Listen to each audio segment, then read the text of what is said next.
சிந்து பைரவி அடுத்த வர எபிசோடில் பார்த்தீங்கன்னா, அன்னபூர்ணி வந்து திடீர்னு படிக்கட்டில் ஏறும்போது மயக்கமுட்டு கீழே வந்து விழுந்துடுறாங்க. இதை வந்து ஆறுமுகம் பார்த்துட்டு ரொம்பவே வந்து துடிதுடிச்சு போய் அவங்கள வந்து எழுப்புறாங்க. எல்லாரையும் கூப்பிட்றாங்க. வீட்டில் வந்து யாருமே இல்லை. சரி வேறு வழியே இல்லைன்னு சொல்லிட்டு அவங்கள தூக்கி காரில் வச்சுட்டு ஹாஸ்பிட்டலுக்கு கூட்டிகிட்டு போகிறாங்க.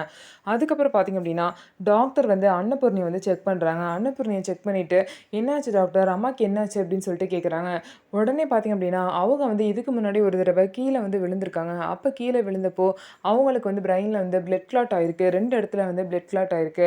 அதனால அவங்க வந்து 3 மாசம் தான் உயிரோட இருப்பாங்க அப்படிங்கிற விஷயத்த நான் ஏற்கனவே பைரவி கிட்ட எல்லாத்தையுமே சொன்னேன். அது மட்டும் இல்லாம இந்த விஷயத்த வீட்ல எல்லார்கிட்டயும் சொல்லிருங்கன்னு சொன்னேன். ஏன் சொல்லலையான்னு சொல்லிட்டு கேட்குறாங்க. உடனே இந்த விஷயம் தெரிஞ்ச ஆறுமுகம் பார்த்தீங்கன்னா, வீட்ல போயிட்டு பைரவி கிட்ட, அம்மா 3 மாசத்துல இறந்து போக போறாங்க. டாக்டர் வந்து உன்ன சொல்ல சொன்னாங்களான்னு கேட்குறாங்க.